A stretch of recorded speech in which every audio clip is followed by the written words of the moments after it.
Hey everyone, welcome back to AI Tech Hub. I'm Techie, and today, we are cracking open a seriously fascinating topic right at the heart of AWS Cloud AI. If you've been hanging out for our previous explainers, you know our whole deal is breaking down these complex concepts so you get the absolute clearest picture of how these systems actually tick behind the scenes.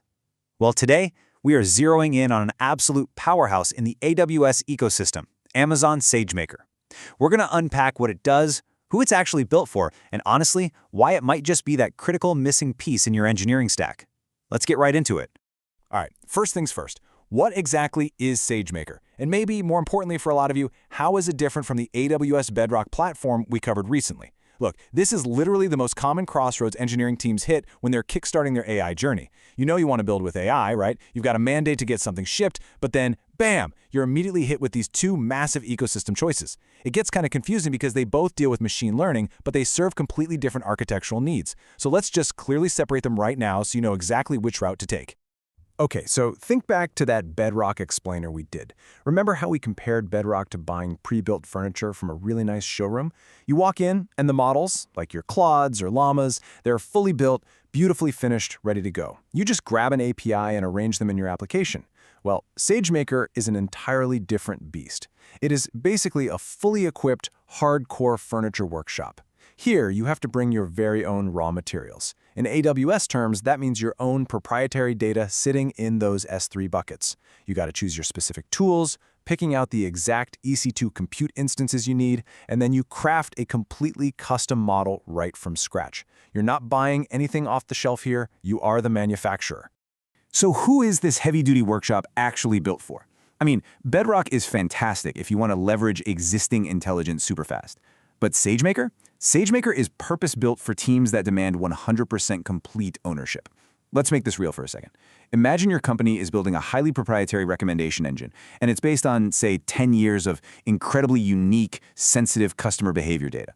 You literally cannot rely on some generic pre-built model to understand the deep, specific nuances of your users.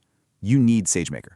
You need to build it from the ground up, train it on your own locked-down data, and retain complete intellectual property over the resulting weights and biases.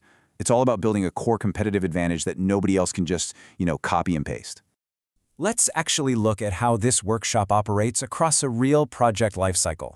Because SageMaker isn't just one single tool, it's an entire assembly line. When you commit to custom models, you're managing 4 distinct phases. First up is training. This is where you feed that unique S3 data of yours into raw algorithms to teach them, and you're renting those heavy EC2 instances to crunch the numbers. Next up, you've got tuning. This is where you meticulously adjust the hyperparameters. It's honestly a lot like a master carpenter sanding down the rough edges, tweaking learning rates to squeeze out the absolute highest accuracy possible. Then comes deploying. That's taking your finished, optimized custom model and pushing it into a live, scalable production environment. And finally, monitoring. Because, data drifts over time, right? User behavior changes. SageMaker gives you the tools to keep a really close eye on your model in the real world to make sure its predictions stay razor-sharp. Now, if you caught our recent MLflow explainer, you already know that experiment tracking is absolutely vital. Otherwise, you're going to lose your mind managing dozens of different model versions. The cool thing here is SageMaker has this tracking built natively right into AWS.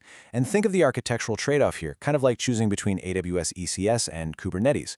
MLflow gives you that ultimate open-source portability across any cloud provider, much like Kubernetes does for containers, right? But SageMaker's native tracking, it trades that multi-cloud flexibility for seamless, out-of-the-box integration.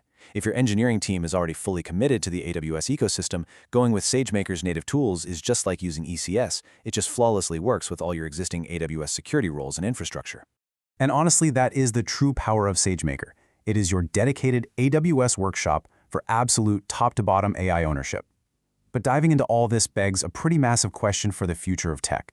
As these pre-built models and platforms like Bedrock get exponentially smarter, faster, and cheaper, literally every single day, is building custom models from scratch in SageMaker going to remain a strict necessity?